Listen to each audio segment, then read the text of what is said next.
Graça e paz da parte de Jesus Cristo para cada um de nós, que Deus nos dê muito entendimento para a palavra de hoje.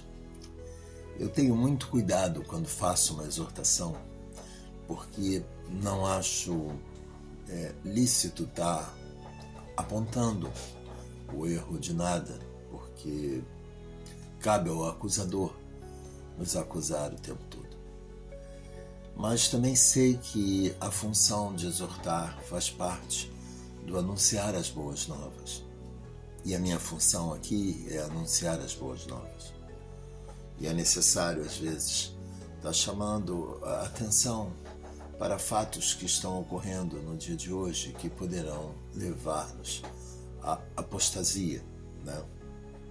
E abrir, vamos dizer assim, portas e portais para que a nossa cidade, ou a cidade de cada um de nós que está sendo ministrada essa palavra, venha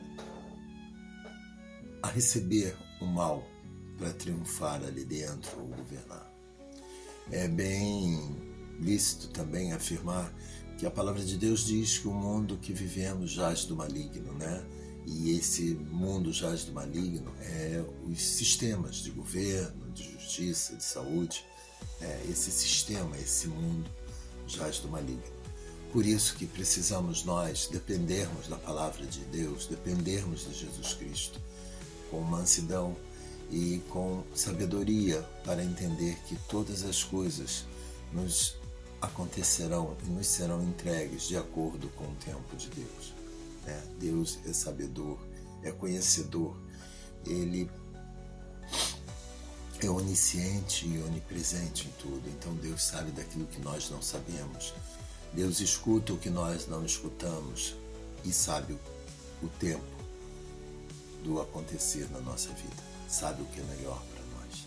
Deus sabe de todas as coisas. E nós temos que ter, em primeiro lugar, esse entendimento. Não é só abrir a boca e dizer que Deus está no controle. É ter o entendimento que Deus é onisciente e que Ele é sabedor do melhor momento para que a gente receba aquilo que a gente pede. É um bom tempo também afirmar a cada um de vós que quando pedimos alguma coisa, Deus, antes de nos entregar aquilo que a gente pediu, Deus vai trabalhar para ver se a gente está preparado para receber. Se é o tempo que nós temos de receber, se nós vamos saber nesse tempo aproveitar aquilo que a gente pediu ou vamos desperdiçar aquilo que pedimos. Deus também saberá se nos é lícito receber aquilo ou não. Deus sabe de todas as coisas, então usar Deus está no controle é ter na gente o entendimento disso que a gente fala e coloca. É tempo que a gente observe os templos em que nós estamos frequentando. É tempo para que a gente tenha a sabedoria de julgar e julgar com a sabedoria de Deus. Se o templo que nós estamos frequentando, ele é um templo que tem a presença do Espírito Santo, ou se ali tem a presença do maligno. É muito difícil pregar essa palavra, mas é muito fácil de observar. Um templo onde o Senhor Jesus Cristo é o Senhor absoluto, Ele vai estar sendo pregado ali o Evangelho do Senhor. É um templo onde a maioria do tempo em que você vai estar ali desfrutando, a palavra de Deus vai ser anunciada. Vai haver exortação, vai haver sinais e prodígios. Um templo onde o Espírito Santo está, sinais e prodígios são praticados, são vistos, são registrados. Se o templo que você frequenta, ele é um templo que está abrindo suas portas para influenciar o mundo, ali tem a presença de Deus, do Espírito Santo de Deus. Mas se o templo que você frequenta, ele abre as suas portas para ser influenciado pelo mundo, ali não tem a presença do Espírito Santo de Deus. O Espírito Santo de Deus não está num lugar onde as trevas estão tomando conta, a começar pela cor das paredes a começar pela sua claridade, a começar pelo que ali dentro é colocado como alimento. Se você olhar a palavra de Deus, você não vai ver Jesus cantando nem dançando. Você não vai ver os apóstolos cantando nem dançando.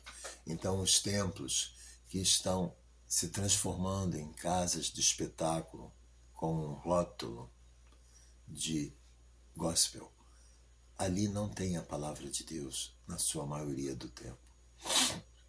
Ali não tem a presença de Deus. Um templo não pode estar nas trevas, porque o pastor tem que estar olhando os olhos de suas ovelhas. O pastor do altar tem que estar olhando para ver se aquela ovelhinha lá no fundo, né, precisa de uma atenção especial dele em algum momento. Um templo onde a claridade não existe e as trevas tomaram conta, impedem esse pastor, esse sacerdote do altar ver seu rebanho, né? Um templo onde nem altar mais existe. Não há necessidade de sacerdote para tomar conta daquele rebanho.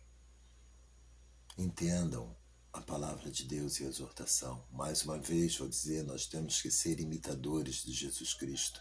E não há nenhuma passagem bíblica que Jesus dançava com seus discípulos e cantavam e faziam shows gospel. Portanto, se você quer a sua vida fortificando e você quer receber bênçãos, escolha o lugar onde você está indo. Tenha a sabedoria de Deus. Ore e peça a Deus direção.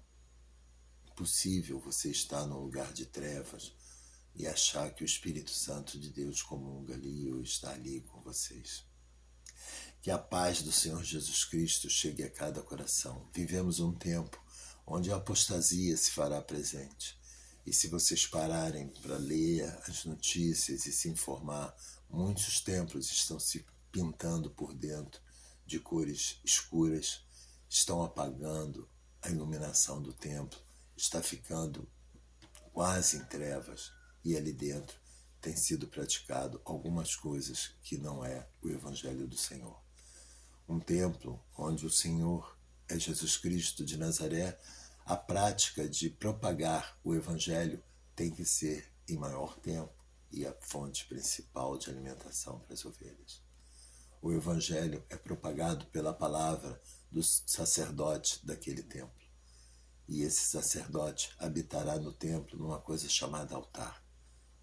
Templo sem altar é um palco, é alguma coisa que seja chamado a casa do Senhor. Isso não quer dizer que um sacerdote não possa pregar num estádio, numa casa de shows, numa praça. Mas a casa de oração de Deus não pode ser transformada em outra coisa, a não ser em casa de oração. E lembre-se, a astúcia pertence ao pai da mentira, o pai do engano. Que Deus te abençoe com entendimento nessa palavra de hoje e que possa abrir os teus olhos e que você torne-se alegria aos olhos de Deus. Em nome de Jesus Cristo de Nazaré, receba a bênção no dia de hoje, em nome de Jesus. Amém e amém.